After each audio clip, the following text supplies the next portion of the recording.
Welcome back. I'm Kathy Grady, and this is Longmeadow Living History. Today we have with us Larry Duclos. Do you say Duclos or Duclos? Duclos. Oh, you put the S on? Yeah. Not very French, Larry. Larry Duclos, who came to Longmeadow at a very interesting point in our history, actually. But before that, we have to say how we sort of know each other. Oh, I had that on the list. Larry's from the old neighborhood. We grew up in the same neighborhood in Springfield, and your father was my mailman for a while. That's right. Yeah.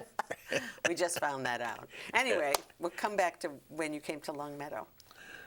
After World War II, I spent 3 years in the Army Air Corps, and we got discharged in '46. Were you in theater? Yeah, in the European. And my mother was making plans to move. We didn't know where, but finally she decided on Longmeadow. And in 1948 we moved, and we lived on Bliss Road. And things have changed dramatically since then. 67 Bliss Road. Oh, 67 Bliss, so it was between Longmeadow and Laurel? Yeah, it was. And up in the corner of Laurel and Bliss was the horse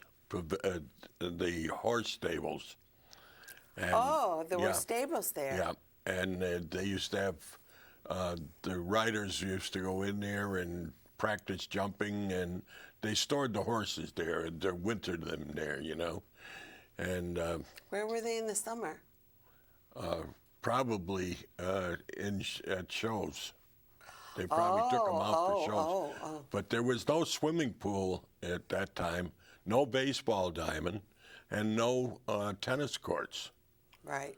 So whatever happened, I'm not quite sure of, but the town took over that whole area and made a swimming pool, a baseball Bliss diamond, Park, and Bliss Park. Yeah. But that was originally a horse stable, and and we used to go down to the dump. It was called a dump in those days. We called a dump a dump. It was called a dump, and we would go down there, and my boys loved. We didn't have our daughter at that time. And my boys loved... Oh, wait a minute, you're married and have children now? No, I'm... That happened fast. Well... Wait a minute, Mom decided to come to Longmeadow. Yeah, well, that's okay. She came you can to hop Longmeadow. Around. Well, I got a couple of stories to tell you about Bay Path, how I met my wife there. Oh, good. And but anyway, I was single, and then I met my wife. She was going to Bay Path, and as a matter of fact, the boys, a bunch of them married Bay Path girls. We stripped that class clean. Picked it clean. Oh boy! Yeah. 58 years later, we had 5 children, 4 boys and a girl, and Stephen died. But anyway, the boys used to gather at Friendly's. On Bliss Road. On Bliss Road. There was a Friendly's there. Right. It's all changed Linda now. Abrams calls it the real Friendly's. Yes. It's the real Friendly's, yeah. She was over it's the now other a dance night. studio. Yeah. She's a neighbor of mine. And we had a good time. She came over with her husband, and we had a couple of wines and loosened up. Yeah, that's right. Lubrication, yes. Yeah. And anyway, the Friendly's on Sunday morning was loaded. So my wife came in there, and I didn't know her, and there were 3 girls. So I called one of them because I had to be a Toastmaster. It was the Korean War was on at that time, and I had to be a Toastmaster for a guy from Longmeadow that was leaving Oh, okay.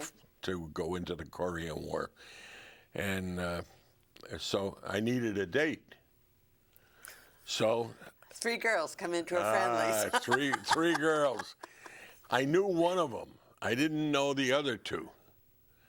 So this fella said to me, you see that girl right there? And I said, yeah. And this was after a series of personal questions he asked me. And he says, that's the girl you ought to marry. So I said, you're kidding. He says, no, I'm serious. I think you ought to marry her. He knew her. No, he didn't know her. From Adam, he didn't know me either. And he's ordering you around, and it worked. Yeah, oh, dear. So I said, well, I got thinking about it, and I said, I think I'll call this other girl that I knew, and she gave me the girl's name. She said, I think the girl you're talking about is Kay Riska. And I said, well, I don't know, but I'll check it out. So I called her. I spoke to her for 3 solid hours. On the first phone call? On the first phone call. And I couldn't get her to say she'd go with me. I said, well, geez, I know all the girls at Bay Path. We knew everybody, you know. And Bay Path was a small school at that time. A junior college. Yeah, junior college. And so I said, you have nothing to worry about. Well, finally, after I explained that I had to be needed a date to be Toastmaster at this event, and she said, well, all right, I'll go with you, but you know, as much as saying no. And no funny problem. stuff. No funny stuff. I didn't feel too funny at that time. Well, that was, we were married. That was in February, and we got married in September. And that was wow. 58 years ago. It'll be 59 in this September. And they You're still said talking. And they said it wouldn't last. I know. And you still have a lot to say to each other. Oh, yeah. We still gab. Right. In fact, when I get home, I'll be put through the crossfire, you know. What did she say? Well, anyway, we went down to, I had 3 boys. I told Kay, I'll marry you if you give I'll me... marry you, did she ask? If you give me 6 daughters. Oh. No, she didn't ask. No. That makes a good joke, yeah, though. Yeah, right. 6 daughters. So I had a boy, a boy, a boy. And I said to her, Kay, you're not trying. So finally I got a girl. She's the idol of my life. And then I got another boy. So I have 4 boys and a girl.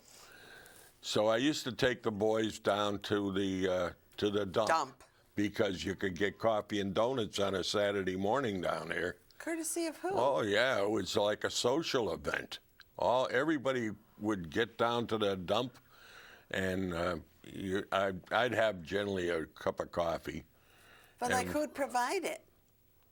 I don't know. Oh, okay. I have no Candidates? idea. It wasn't the town, but I well, think... Well, you say candidates, hey, you have to go to the dump. A few ladies, I think, took that responsibility on. And it was great, though. You'd go down there, drop off your dump, and then I used to time it because my boys loved to hear the trains. See, my father was a conductor, and I'm kind of partial to trains anyway. Your father was a conductor? Yeah, on a B&A.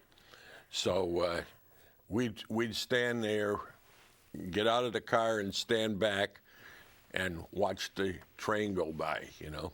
There were no Amtrak in those days, but we saw a lot of freight cars. Yeah, I think my grandson likes to do that. We go down by the Hall of Fame and wait for the train.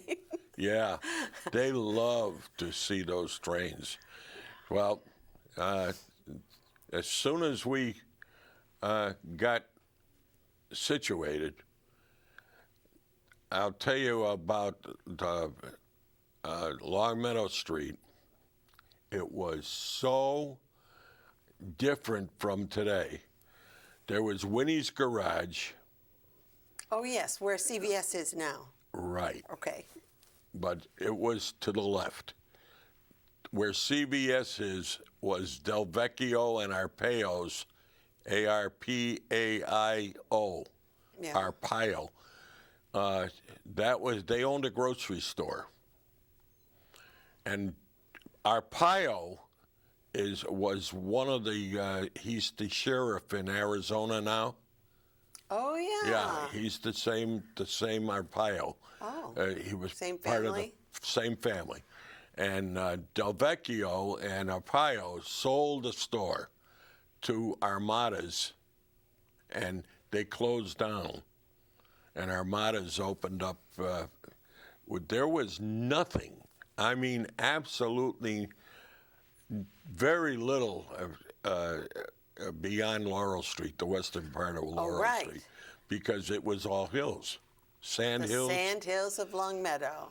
They had blueberries on them. Oh yeah, there were. Oh, the kids had a ball up there. If you wanted to go parking, and I was one of them. I was young in those days, and I took Kay, and I knew all the cops. There were about 8 cops, and I knew them all. So they were devils, you know. They were such good guys. So I'm parking with my sweetie, and I hear a knock on the window.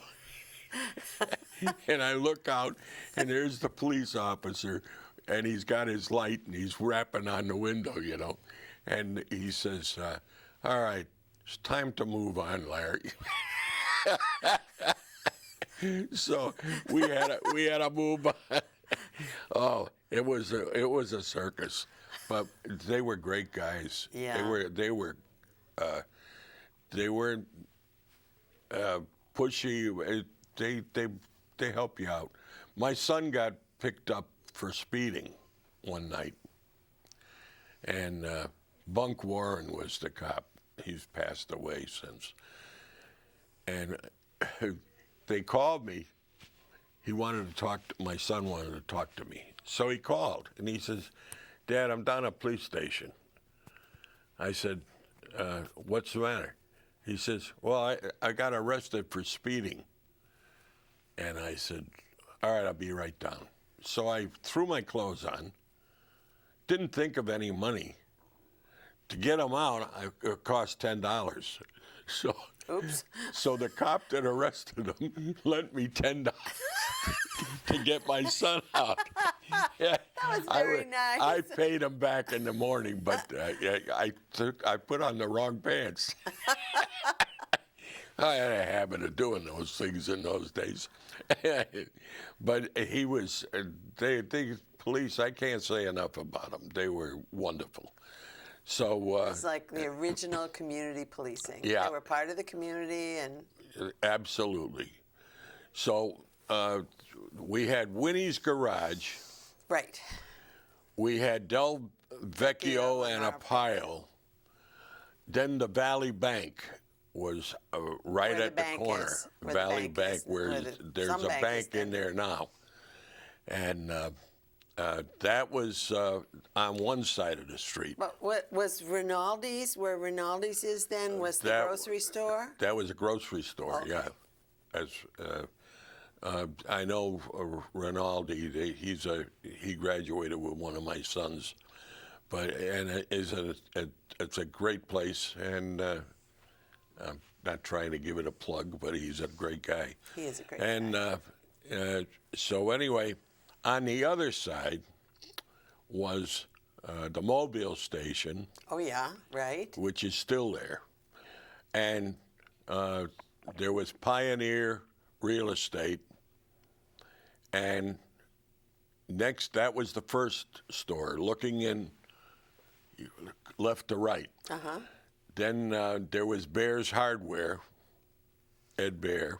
Yes, Jim was talking about that. Yeah, and he was quite a guy. He wrote a song, "The Meadows of Longmeadow," and it was a good song. We did it. The men's club did it, and the men's club is no more. But at that time, one of the fellows that was here today and I were in the men's club. I tell you, they were great people. They really were. They would tell you what you did at the meeting. They'd tell you. They'd ask, "What is your occupation?" Most of them. There were 3 of us went in that night. 3.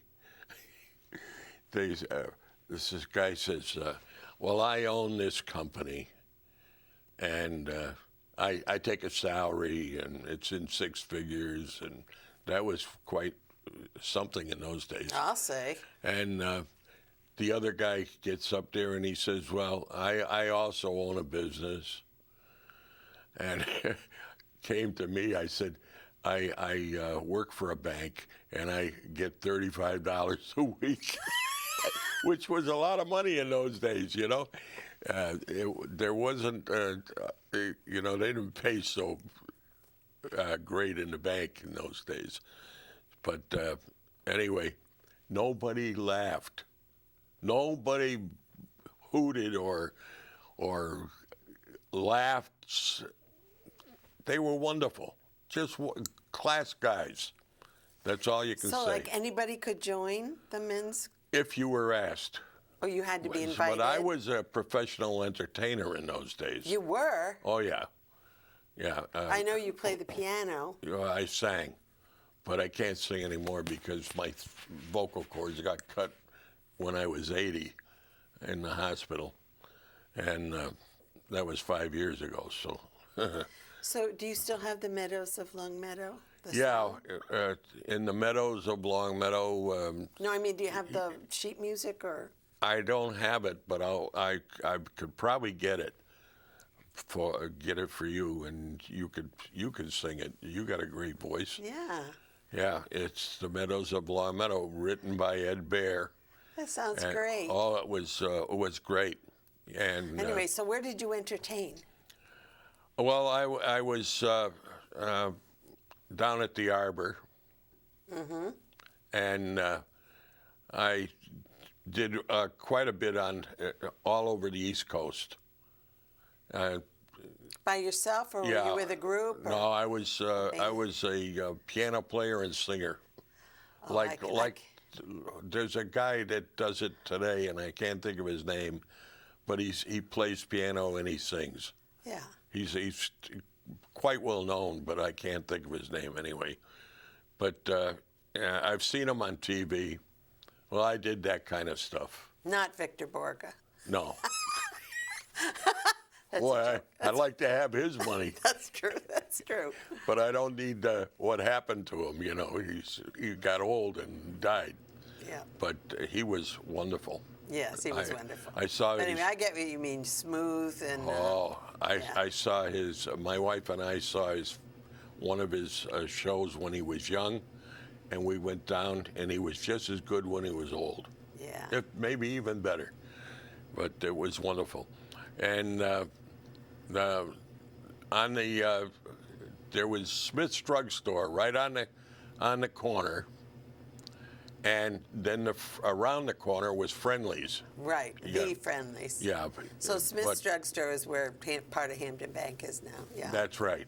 Yeah, and Hampden Bank took over a lot of the area of that.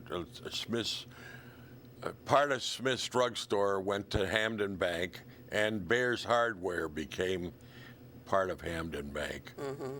And there was quite a bit of,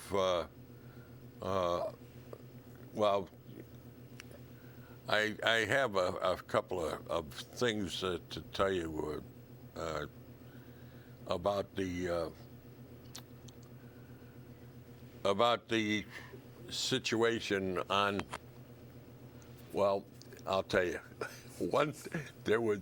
This is when Route 91 was going on. Was just there was a crane And the crane, Oh, so they're actually putting in Route 91. They've scraped Yeah, off the sand hills. They've created a roadbed, and they're. so that's Right. why Long Meadow's flat today. That's right. Is they needed fill because they had clay and they had a like quicksand, and this crane got somehow into this quicksand, and every day the Daily News would come down and take a picture of how far the thing had sunk. Well, the suck on it was so great they couldn't pull it out. They couldn't get the crane out, and eventually it went right out of sight, and it's still there. It is? It went right out of sight, and they couldn't get it out. So it just kept sinking and sinking, for goodness sake. and so they said, well, we can't get it out, so we'll fill it in. So they got these big Euclid trucks. They were huge, and they would come up to the western part of Laurel Street, all the way to the East Long Meadow line, and they leveled that whole thing. And when they leveled it, the developers saw an opportunity, and they built houses. So all those houses were built. Oh, yeah. Captain Road, the high school, the all shops. of that, Grassy Gutter, all those, and the high school, Blueberry Hill, the middle schools, both two middle schools, Wolf Swamp. That's where I was when I got the police officer knocked on my car. Said, "It's time to move on, Larry." I don't know how he would. To this day, I don't know how he knew I was there. But anyway, Kay said, "Be sure you tell him about that." I said, "All right." Anyway, they leveled all that to make Yeah, the they leveled highway. all of it, and So they. tell me where this crane is, like. Yeah, you know the dip in the road? Oh yeah, with the lay-by place, That's- and then you come out, and then it's Maple Road, right? Yeah. Yeah.